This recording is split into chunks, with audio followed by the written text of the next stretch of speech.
प्रभु प्रभु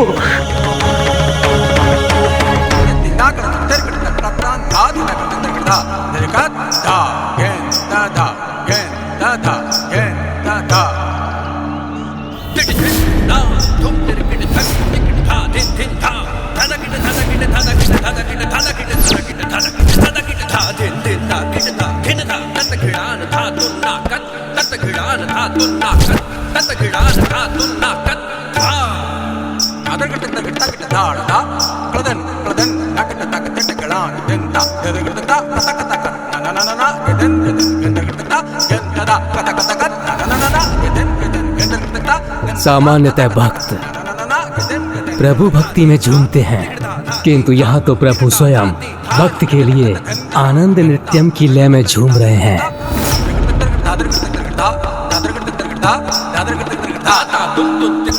अद्भुत है महादेव, अपने भक्तों के लिए कुछ भी कर सकते हैं।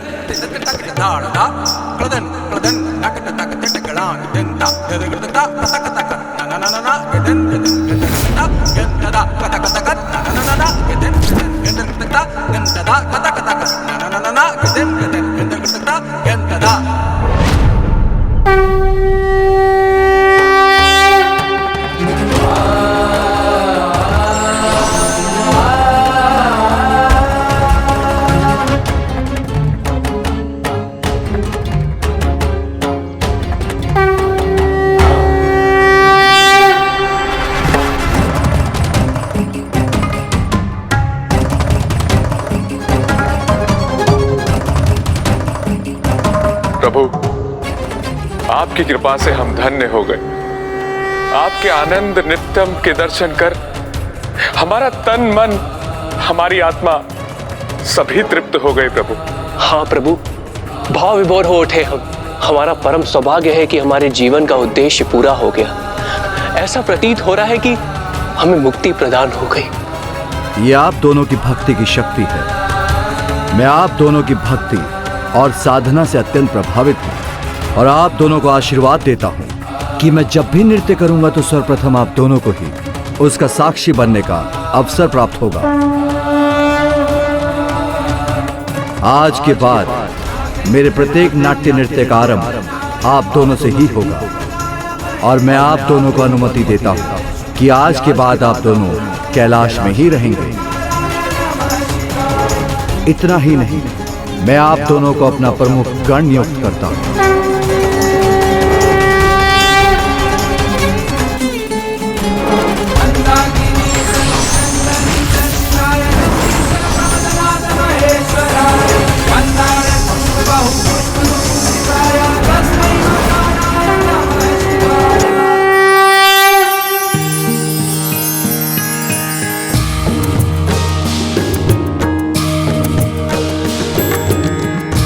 आप दोनों के ही कारण संपूर्ण सृष्टि को प्रभु के आनंद नृत्यम के दर्शन प्राप्त हुए हैं। इसीलिए आज से आप दोनों ऋषि ही नहीं महर्षि कहलाएंगे।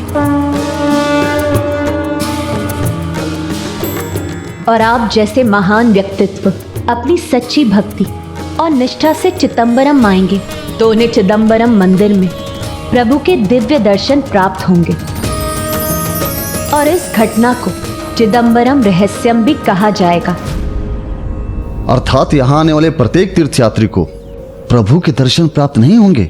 हाँ, चिदंबरम रहस्यम के अनुसार चिदंबरम आकाश लिंगम उन्हें ही दर्शन देंगे जिनके मन, हृदय और आत्मा पूर्ण रूप से पवित्र होंगे, जिनके चित्त अर्थात जिनकी आत्मा अंबर में समाहित होगी, जो दिव्य ज्ञान और भक्ति के आकाश हैं। बस जो बेलपत्र माला आकाश लिंगम को समर्पित होगी वही सभी यात्रियों को दिखाई देगी।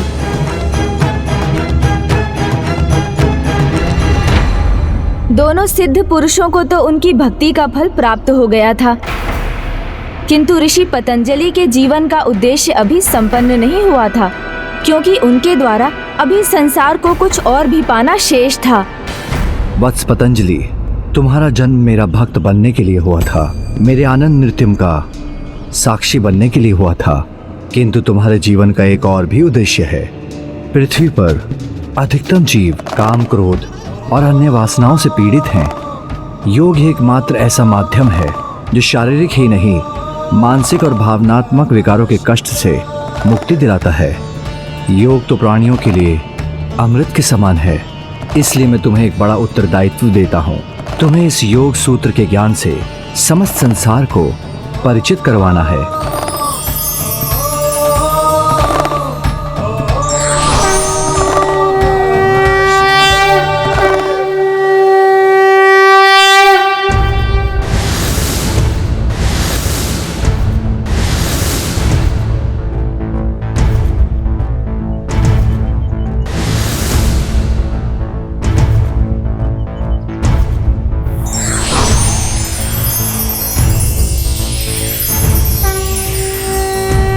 अब इस ज्ञान का विस्तार समस्त संसार में तुम्हें ही करना है। जो आज्ञा प्रभु।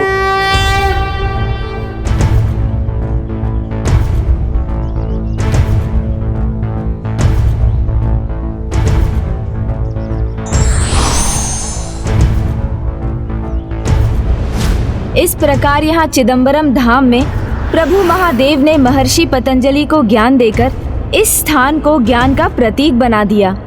और ज्ञान तो आकाश के समान अनंत अपार है। इसलिए आकाश लिंगम रूप में प्रभु महादेव ने यहाँ वास करना आरंभ किया। किंतु महर्षि पतंजलि ने इन योग मुद्राओं का विस्तार कैसे किया?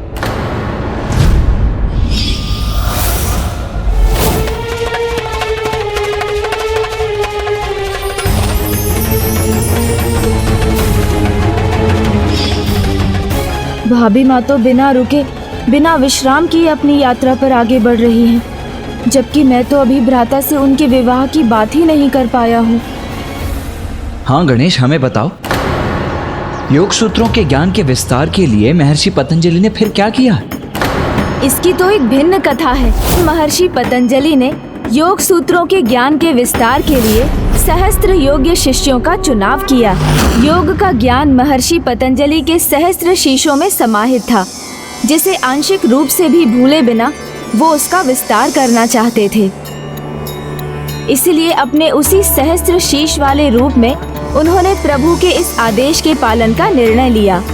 किंतु शिष्यों को अपने विष से सुरक्षित रखने के लिए उन्होंने अपने और उनके बीच एक आवरण कर दिया और सभी शिष्यों को ये आदेश दिया कि वो उस आवरण के उस पार ही रहेंगे, वहां से इस पार झांक कर भी नहीं देखेंगे। उनका एक बुद्धिमान शिष्य जो सदा प्रत्येक पाठ में आगे रहता था, उसके मन में एक जिज्ञासा प्रबल होने लगी कि उस आवरण के पीछे जो गुरु उसको ज्ञान दे रहे हैं वो कौन है।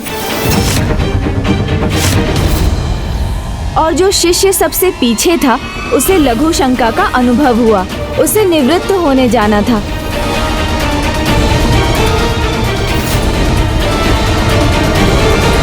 किंतु वो अन्य शिष्यों की ज्ञान प्राप्ति में कोई अवरोध नहीं उत्पन्न करना चाहता था, तो वो अनुमति लिए बिना ही वहां से चला गया। जहां एक और पीछे बैठा शिष्य वहां से निकल पड़ा, वहीं आगे वाले शिष्य से भी अपनी जिज्ञासा को रोक पाना अत्यंत कठिन हो गया और उसने आवरण के पार झांकने का प्रयास किया।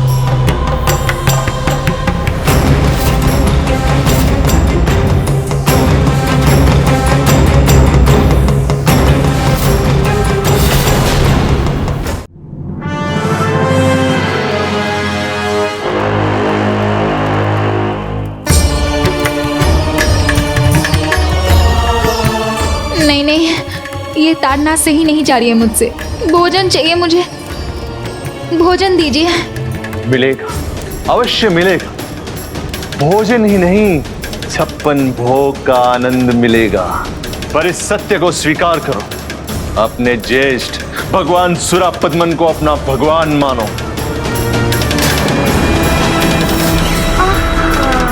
अति उत्तम, अति स्वादिष्ट।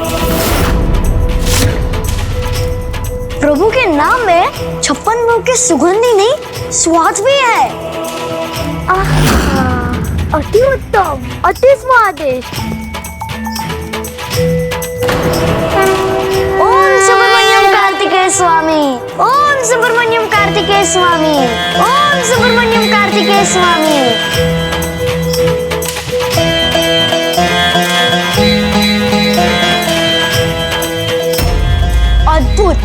मुझे प्रभु की भक्ति, उनके नाम में वो रुचि है, वो तृप्ति है जो 56 भोग में भी नहीं। उचित कहा जयंत ने। प्रभु के नाम से बढ़कर और किसी का कोई आकर्षण नहीं मुझे, भोजन का भी नहीं। फिर मेरा ध्यान क्यों भटक रहा है? ओम सुब्रमण्यम कार्तिकेय स्वामी नमः। ओम सुब्रमण्यम कार्तिकेय स्वामी नमः। रुक जाओ, सभी पकवान इन दोनों की कोठरी के बाहर रखवा दो। मैं भी तो देखूं कि इनकी भक्ति इनको कब तक शक्ति प्रदान करती है।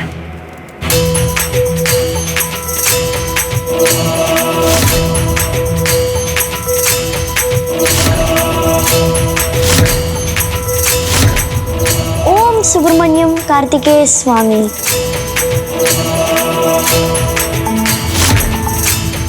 नहीं नहीं, जयंत के समान मैं भी प्रभु के नाम पर ही स्थिर रहूंगी। ओम सुब्रमण्यम कार्तिकेय स्वामी नमः। ओम सुब्रमण्यम कार्तिकेय स्वामी। फिर महर्षि पतंजलि के उस शिष्य का हुआ क्या गणेश? इस आवरण के पीछे कौन है, ये जानने के लिए वो शिष्य इतना उत्सुक हो गया कि अपनी उत्सुकतावश उसने उस आवरण को हटा दिया।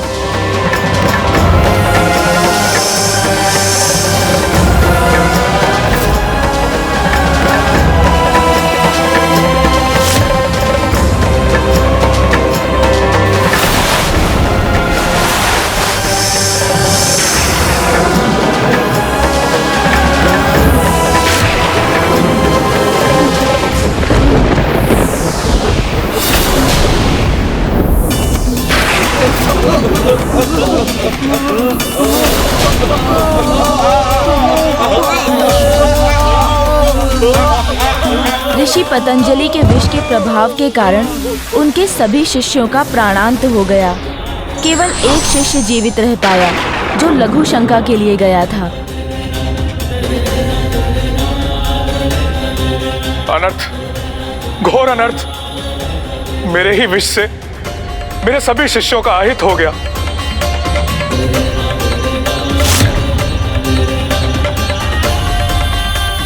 ये क्या हो गया यहाँ?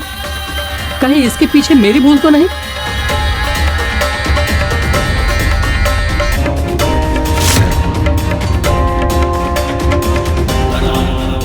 ऋषिवर क्षमा, ऋषिवर क्षमा। मुझे ज्ञात नहीं था मेरे उठकर जाने से इतना घोर अनर्थ हो जाएगा। मैं अपने लघु शंका को नियंत्रण में ना रख सका, किंतु मेरे कारण कोई व्यवधान उत्पन्न ना हो, इसलिए चला गया। मैं अब किस मुख से क्षमा याचना करूं? नहीं वत्स, यहां जो कुछ भी हुआ इसमें तुम्हारा दोष नहीं।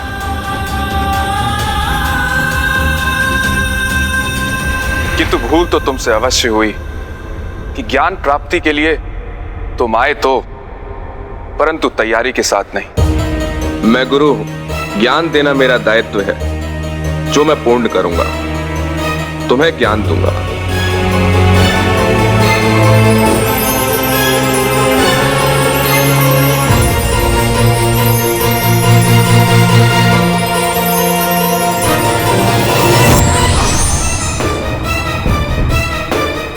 ज्ञान तो मैंने तुम्हें दे दिया, किंतु तुम्हारी भूल के लिए तुम्हें दंडित भी करूंगा, क्योंकि गुरु की आज्ञा का पालन ना करना गुरु हत्या के समान ब्रह्म हत्या पदगम है।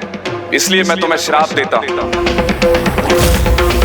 कि जब तक इस ज्ञान प्राप्ति के लिए तुम्हें कोई योग्य शिष्य नहीं मिलेगा, तुम एक ब्रह्म राक्षस बनकर एक वृक्ष के ऊपर उल्टे लटके रहोगे।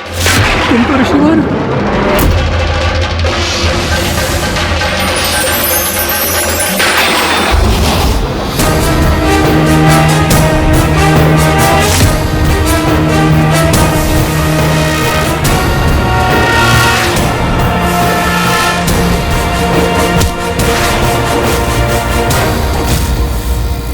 ये कथा हमें सिखाती है कि अधिक जिज्ञासा कभी कभी स्वयं के लिए ही नहीं, अन्य सभी के लिए भी हानिकारक सिद्ध होती है, और ये भी कि ज्ञान प्राप्ति के मार्ग में गुरु की आज्ञा की अवहेलना इतना बड़ा दोष है कि वो उनके दिए ज्ञान को भी व्यर्थ कर देता है। और गुरु हत्या के अपराध के समान होकर व्यक्ति को ब्रह्म राक्षस बना देता है। तब तो गणेश, उस शिष्य को ब्रह्म राक्षस की अवस्था से मुक्ति इतनी सरलता से नहीं मिली होगी। हाँ भ्राता, वो ब्रह्म राक्षस अनेक वर्षों तक योग्य शिष्य की प्रतीक्षा में एक वृक्ष पर लटका रहा और वहाँ से जो भी जाता उससे एक ही प्रश्न पूछता।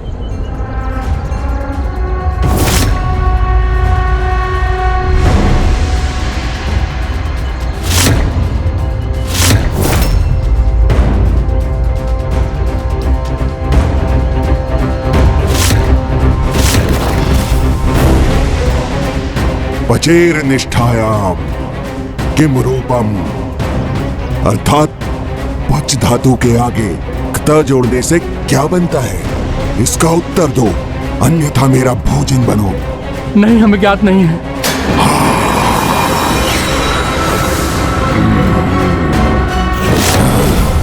इस प्रकार सदियां बीती, वर्षों की तो कोई गिनती ही नहीं थी, किंतु ब्रह्म राक्षस उसी प्रकार वहां लटका रहा। पच धातु के आगे क्त जोड़ने से क्या बनता है, इसका उत्तर दो, अन्यथा मेरा भोजन बनो। नहीं, हमें ज्ञात नहीं है। कोई उसके प्रश्न का उत्तर ना दे सका।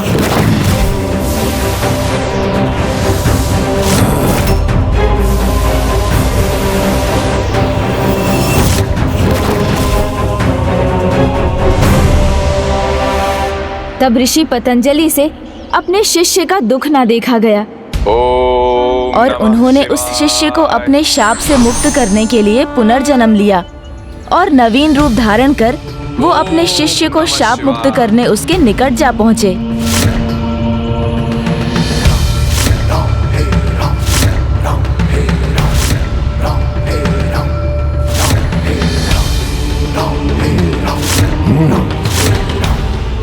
शिष्य रूप में आए गुरु से भी उस ब्रह्म राक्षस ने वही प्रश्न किया। पचेर निष्ठायाम किम रूपम, अर्थात पच धातु के आगे क्त जोड़ने से क्या बनता है, इसका उत्तर दो, अन्यथा मेरा भोजन बनो। पक्वम, पंच धातु में क्ता जोड़ने से पक्वम बनता है। अंततः ब्रह्म राक्षस को वो शिष्य प्राप्त हो ही गया जिसकी उसे प्रतीक्षा थी और ऋषि पतंजलि अपने शिष्य रूप में उसी पेड़ के नीचे बैठकर उससे मिलने वाले ज्ञान को पीपल पत्रों पर लिखने लगे और संचित करने लगे।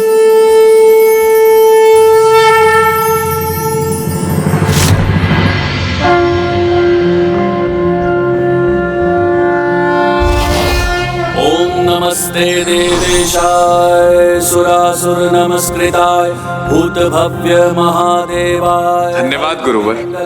इस प्रकार ऋषिवर के उस शिष्य को मुक्ति प्राप्त हुई और वो प्रभु के साथ एकीकार हुए। ये ज्ञानी शिष्य अन्य कोई नहीं, स्वयं चंद्र शर्म थे, जो आगे चलकर आदि शंकराचार्य के गुरु गोविंदाचार्य के नाम से विख्यात हुए।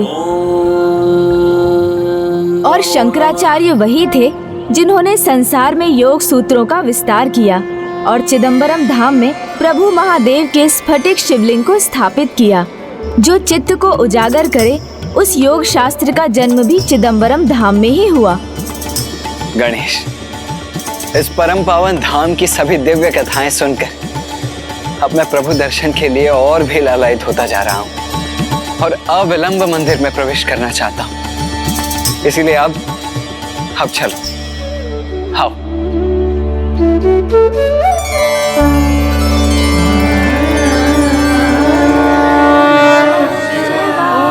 नमः शिवाय, नमः शिवाय, नमः शिवाय, नमः शिवाय, नमः शिवाय।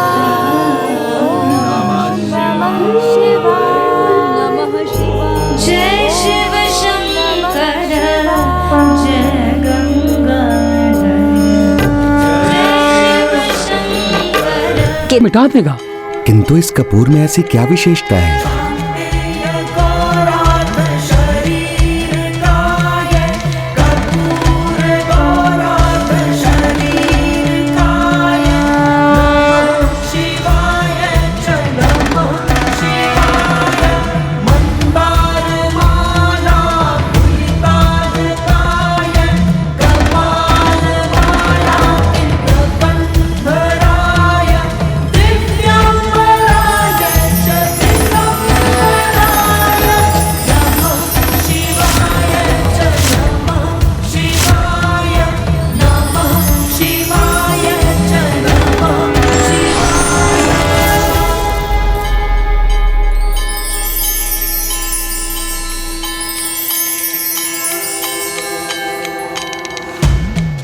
प्रणाम प्रभु अर्धनारीश्वर।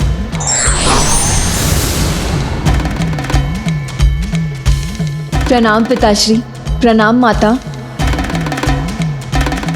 ये मेरा परम सौभाग्य है, मुझे आपके अर्धनारीश्वर रूप के दर्शन प्राप्त हो गए। पुत्री, तुम्हारी भक्ति और आरती से हम इतने प्रभावित हुए कि हम स्वयं को तुम्हें दर्शन देने से रोक ही नहीं सके। किंतु माँ, कपूर आरती के पहले मुझे नारियल और कदली फल के बीच संवाद सुनाई दे रहे थे। वो पूछ रहे थे, इस कपूर में ऐसा विशेष है तो क्या है? उनमें कौन अधिक श्रेष्ठ है? ये तो मैं भी नहीं समझ सकी। ये कदली फल और श्रीफल स्वयं के त्याग के बाद ही मेरा प्रसाद बन पाते हैं। पुष्प अपनी सुगंध बिखेर कर हमें प्रसन्न और आनंदित करते हैं, किंतु कपूर स्वयं को जलाकर प्रकाश फैलाता है। उसका प्रकाश हमसे टकराकर और भी दिव्य हो भक्तों के बीच हमारी दिव्यता का प्रसार करता है एवं उनके भक्ति के भाव को और भी प्रबल बना देता है।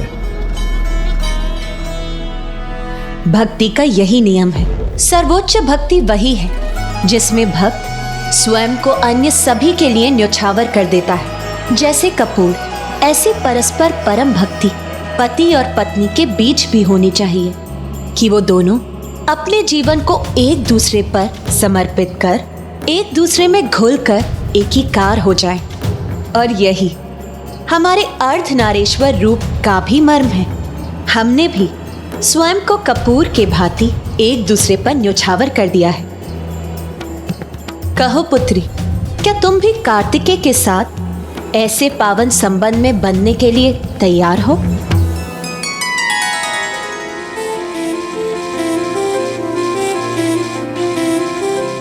माँ, मैं तो पिछले जन्म से ही इसके लिए प्रतीक्षा कर रही हूँ। मुझे ज्ञात है मेरा इस जन्म का उद्देश्य भी यही है। बस स्वामी कुमार कार्तिकेय मुझे अपनाने के लिए तैयार हो जाए।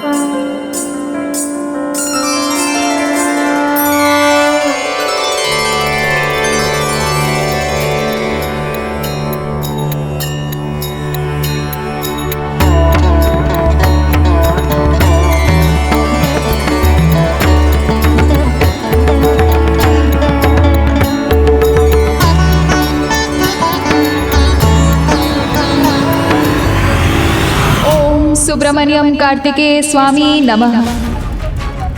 ओम सुब्रमण्यम कार्तिकेय स्वामी नमः। ओम कार्तिकेय सुब्रमण्यम स्वामी।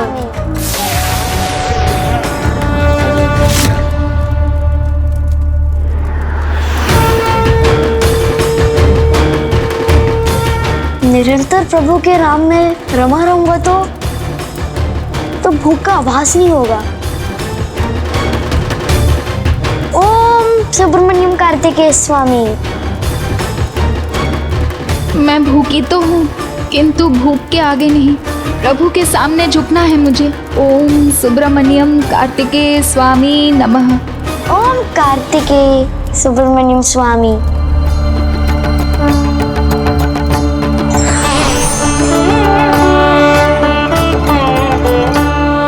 चिदंबरम आकाश लिंगम उन्हें ही दर्शन देंगे जिनके मन, हृदय और आत्मा पूर्ण रूप से पवित्र होंगे।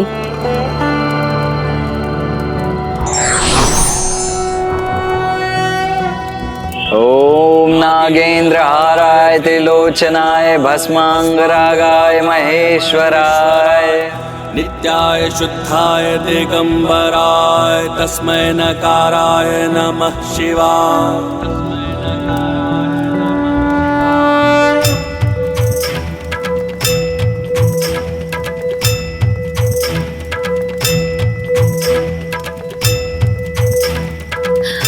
अब स्वयं को रोक पाने में असमर्थ हो रही हूं मैं।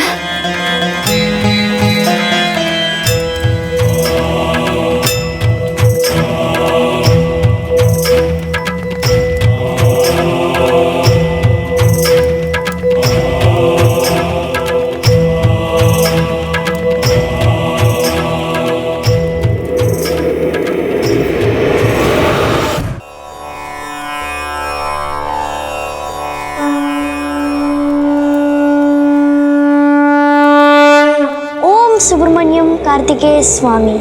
ओम सुब्रमण्यम कार्तिकेय स्वामी। ओम सुब्रमण्यम कार्तिकेय स्वामी नमः। कुछ तो हो रहा है जो मेरी इच्छा के विरुद्ध है। ओम कार्तिकेय सुब्रमण्यम स्वामी। ओम सुब्रमण्यम कार्तिकेय स्वामी नमः।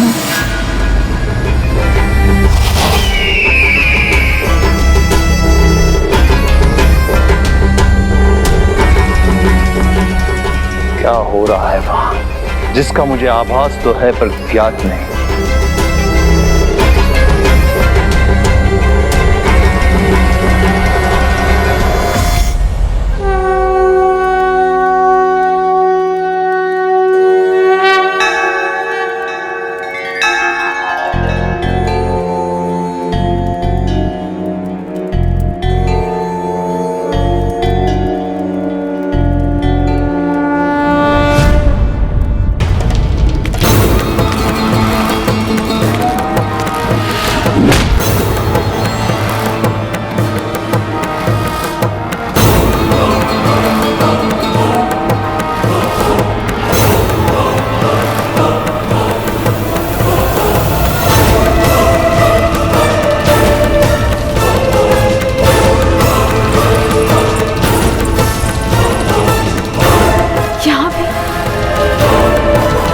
दुष्ट द्रोही बालक यहां पे कैसे?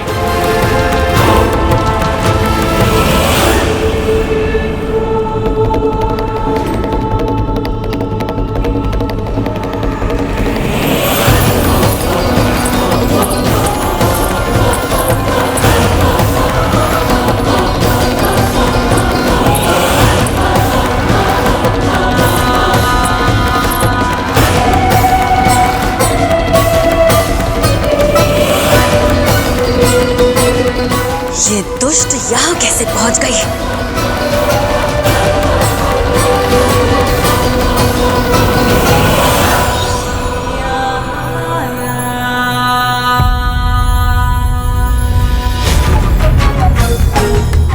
आश्चर्य, तुम यहाँ?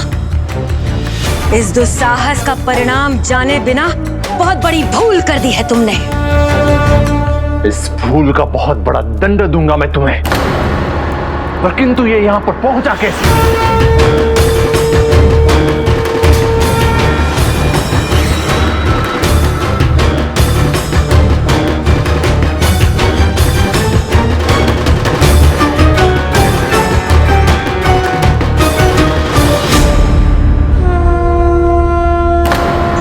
माँ, पहचानिए मेरे प्रभु की कृपा को, जो अपने भक्तों को भूखा नहीं देख सके।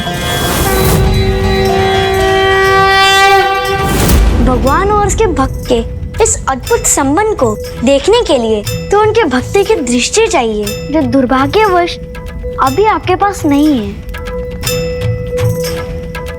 और भक्ति की शक्ति तो ऐसी कि कभी भगवान अपने भक्त के पास आते हैं तो कभी वो भक्त को अपने पास आने का मार्ग दिखाते हैं।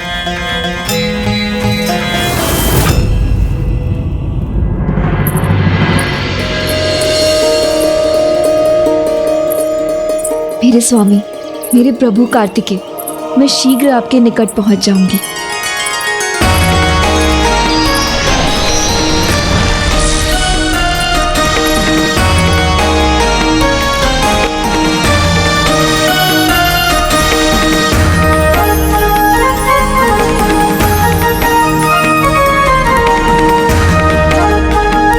ये सपना है या हकीकत?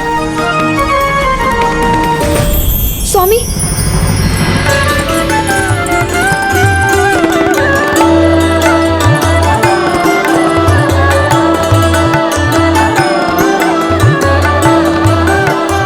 जब आपकी कल्पना ने मुझे इतना आनंदित कर दिया है तो आपके साक्षात दर्शन का क्या प्रभाव होगा मुझ पर? ये तो मेरी कल्पना से परे है। किंतु स्वामी, मेरी कल्पना कब साकार होगी?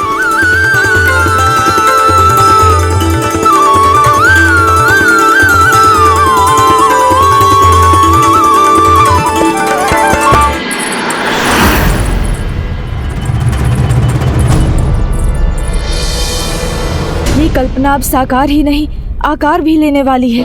और ये कल्पना तो मुझे और भी विचलित कर रही है कि जब आप यहाँ आएंगी तब क्या होगा। हे प्रभु, हे माँ, मेरी सहायता कीजिए। हे प्रभु, अपने आकाश मूर्ति रूप में मुझे अपने दर्शन देने की कृपा करें और इस परम पावन धाम की मेरी इस यात्रा को सफल करने में मेरी सहायता करें प्रभु।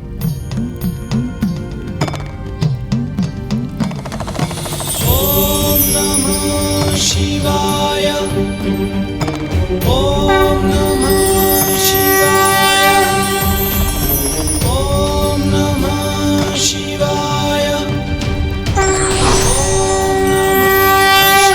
प्रणाम प्रभु। प्रणाम माँ। प्रणाम प्रभु। प्रणाम माँ। पुत्र, निष्ठा, भक्ति, श्रद्धा तुम्हारा स्वभाव है, जिससे मैं अत्यंत प्रभावित हूँ। अपने भक्तों की चिंता और उनकी रक्षा करने की तुम्हारी भावना देखकर मैं अत्यंत प्रसन्न हुआ हूँ। अब समय आ गया है कि तुम्हें मुझे आकाश तत्व के गुण और तत्व के अपने ज्ञान से परिचित करवाना चाहिए।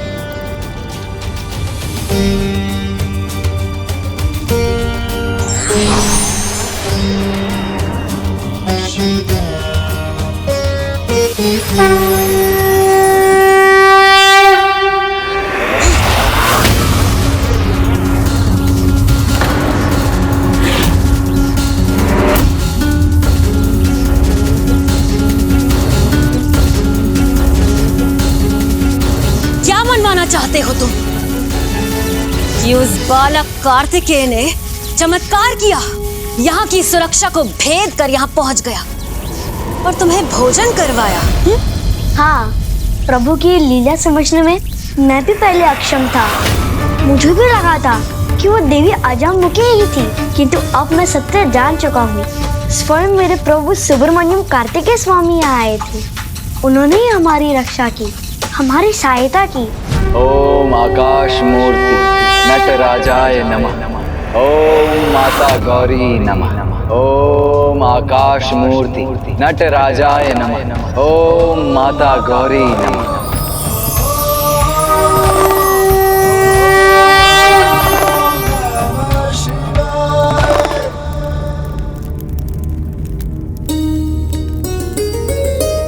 आकाश भूत की प्रकृति मिश्रित है, गुण फैलाव है। प्रभु की प्रकृति करुणा और गुण उपकार है। आकाश भूत का वर्ण काला है और आकार बिंदु है। प्रभु का वर्ण उनके भक्तों की भक्ति का रंग है, तो आकार है उनके भक्तों की अनंत सीमा। आकाश भूत का चक्र विशुद्धि है और मंत्र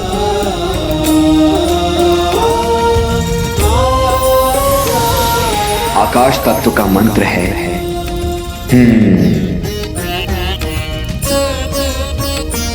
प्रभु के भक्ति उनका मंत्र है। तुम्हारी भक्ति के आह्वान पर वो यह क्यों न प्रकट होते, जब वो सर्वत्र उपस्थित है।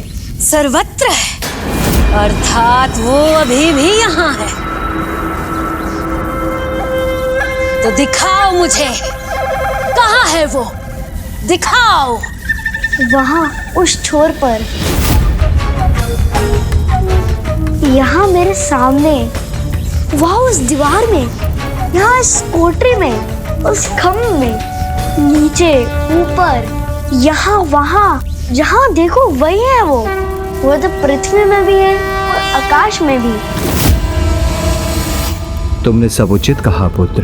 मैं तुम्हें अगला तत्व आकाश भूत प्रदान करता हूँ।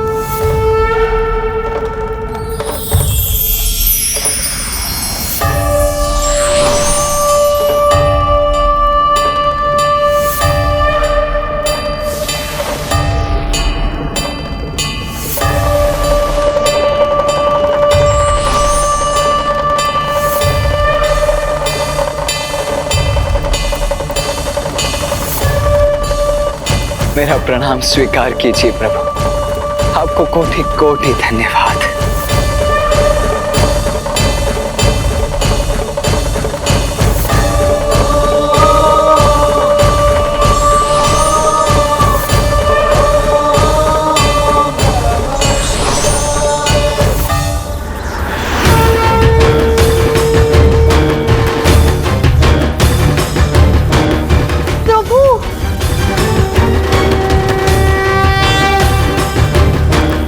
प्रभु।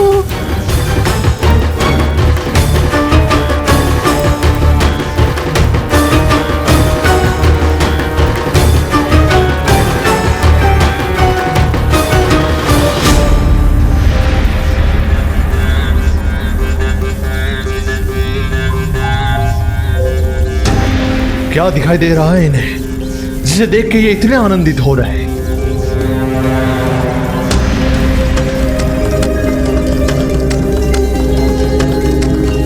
क्या देख रहे हो तुम वहां? क्या है वहां? क्या देख रहे हो तुम? प्रभु को।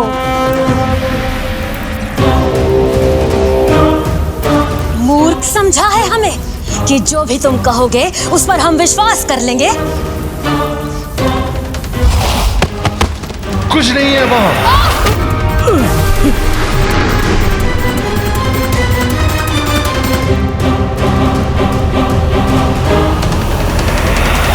अहंकार का एक गुण है, वो कभी व्यक्ति को उसके दोष का आभास नहीं होने देता। जैसे तुम स्वयं को भगवान समझने का दोष कर रहे हो, तो कैसे होंगे भगवान के दर्शन?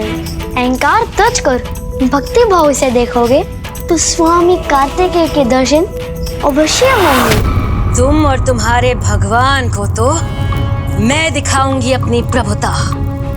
तुम्हें और अजमुखी को एक साथ मोक्ष प्रदान कर। बस अब तो तुम अपने अंतिम पल गिनना आरंभ करो। पुत्री दंडनायका।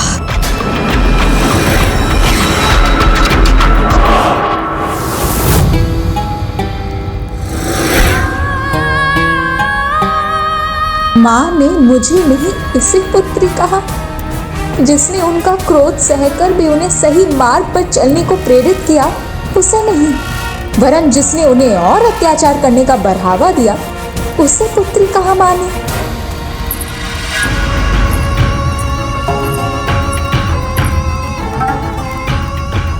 यदि पुत्री होकर भी कोई पुत्री होने का दायित्व ना निभा पाए तो उसे पुत्री कहलाने का कोई अधिकार नहीं।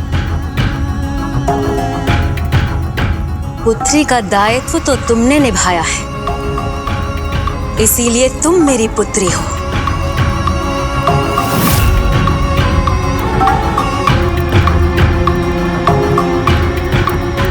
अजामुखी नहीं।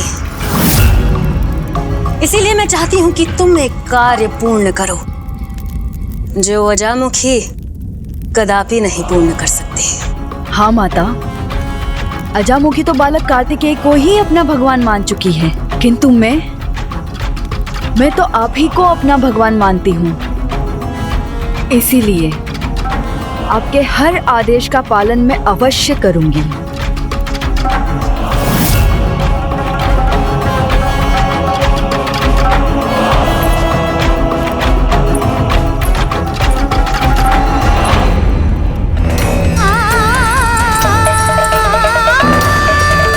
आप मेरे प्रति कितनी भी कठोर क्यों ना हो जाए माँ, मुझे अपनी पुत्री मानने से भी अस्वीकार क्यों ना कर दें, किंतु आप मेरी माँ हैं।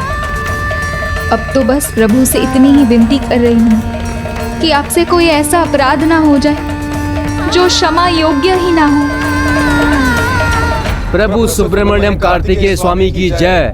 प्रभु सुब्रमण्यम कार्तिकेय स्वामी की जय। प्रभु सुब्रमण्यम कार्तिकेय स्वामी की जय। प्रभु सुब्रमण्यम कार्तिकेय स्वामी की जय। बस तुम्हारी उद्दंडता यहाँ पे समाप्त करूंगा मैं। प्रभु सुब्रमण्यम कार्तिकेय स्वामी की जय। ओम सुब्रमण्यम कार्तिकेय स्वामी की जय। प्रभु सुब्रमण्यम कार्तिकेय स्वामी।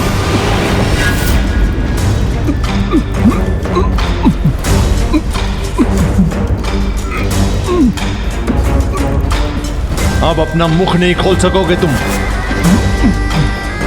देवताओं का ये दुस्साहस संकेत है कि अब अपने अंतिम आगाज से इस जयंत का अंत करना ही होगा। तभी इन सबको ज्ञात होगा मेरे आगे अपना स्वर उठाने का परिणाम।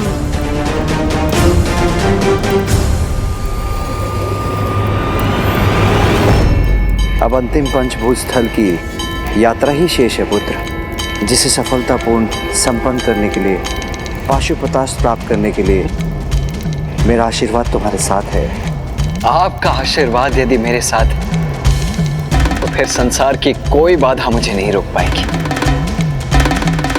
और पुत्र, मेरा आशीर्वाद भी सदा तुम्हारे साथ है। स्मरण रखना पुत्र, एकाग्रता है स्थिरता और सफलता का परिचायक है। तुम एकाग्र होकर अपने मार्ग पर आगे बढ़ते रहो और मार्ग में मिलने वाले सभी दायित्व को सहर्ष स्वीकार करो।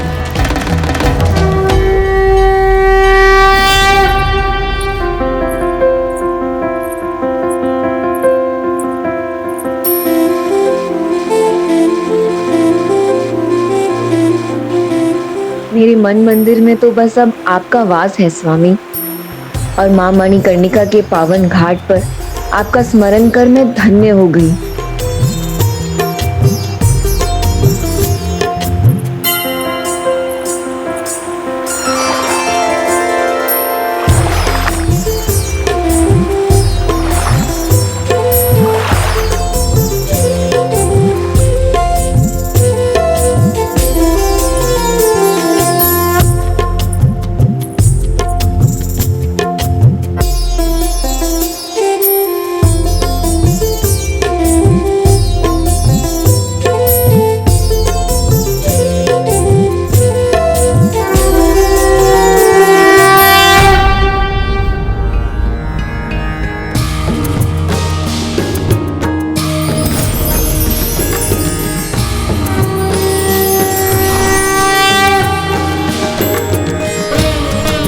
कल्याण हो।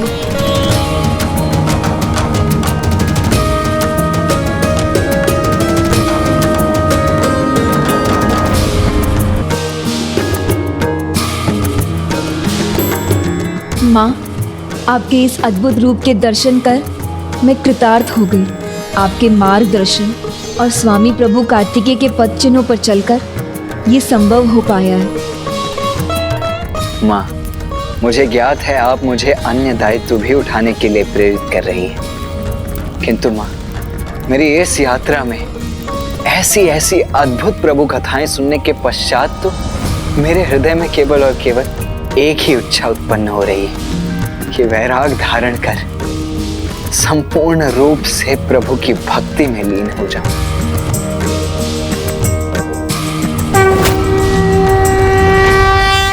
माँ, जो मेरे मन में है मैं आपसे ही तो कह सकती हूँ।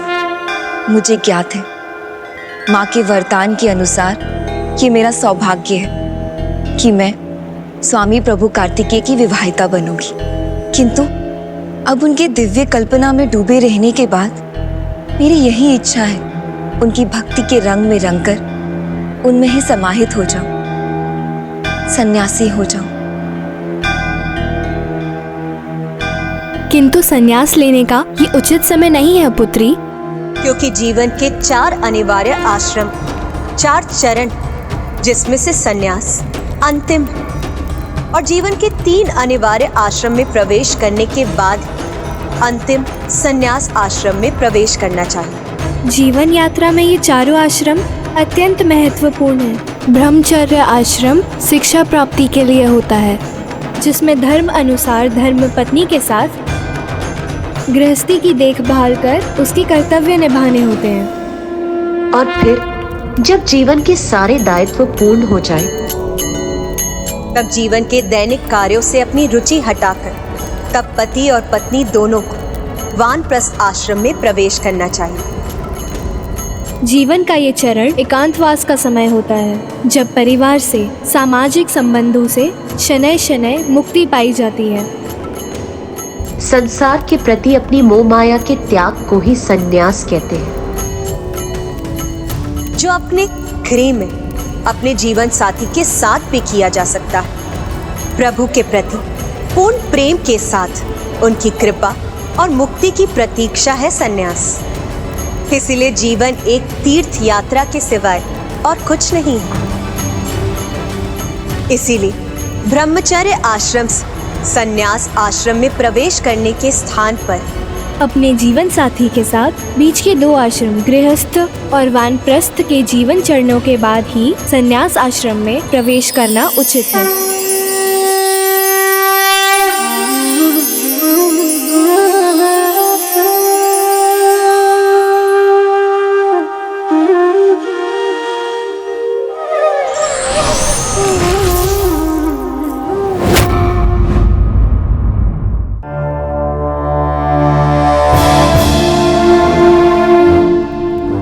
माता सुरासाई अत्यंत क्रोधित है, इसलिए ज्ञात नहीं वो अपनी काली माया के अनंत भंवर से जयंत पर प्रहार करने के लिए कौन सा विष निकालेंगी।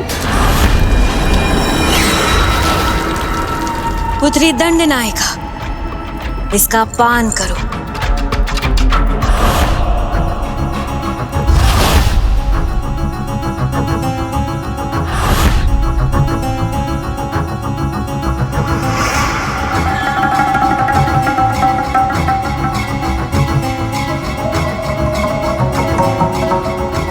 ये आपने मुझे कैसा द्रव्य दिया था माँ, जिसके पान से मेरे भीतर अपार भूख का संचार हो रहा है। संचार तो मेरे भीतर हो रहा है पुत्री, प्रसन्नता का, मेरे प्रति तुम्हारे विश्वास को देखकर, जिसके कारण बिना एक भी प्रश्न पूछे तुमने मेरे इस मायावी द्रव्य का पान किया। और ये कोई साधारण द्रव्य नहीं है, ये तुम्हें अपार शोषण की शक्ति देगा, ऐसी शक्ति जिससे तुम बिना किसी को स्पर्श किए उसके भीतर से जल की एक एक बूंद निकाल सकोगे। प्रणाम राजमाता, समस्त असुर प्रजा को बुला लिया गया है। माँ को मध्य में टोकने वाला, उनके आदेश का उल्लंघन करने वाला भयानक दंड का अधिकारी है, और दंड देना मुझ दंड नायिका का धर्म है।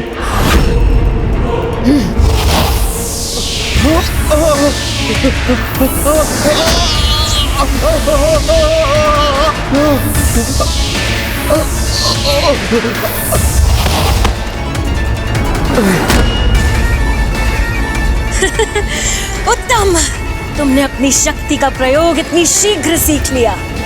इस कार्तिकेय भक्त जयंत के अंत से संसार को ये भली भांति ज्ञात हो जाएगा कि माया की माया क्या है।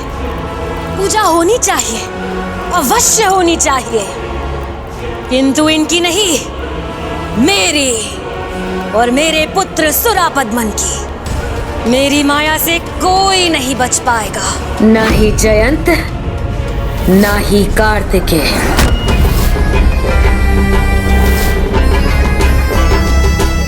आज माता ने तुम्हारे अंत का कार्य सौंपा है मुझे बालक। इस कार्य को पूर्ण करने से मुझे कोई नहीं रोक सकेगा। तुम जिसे भगवान मानते हो वो बालक कार्तिकेय भी नहीं। महाराज सुरापद्मन की, महाराज सुरापद्मन की, महाराज सुरापद्मन की, महाराज सुरापद्मन की।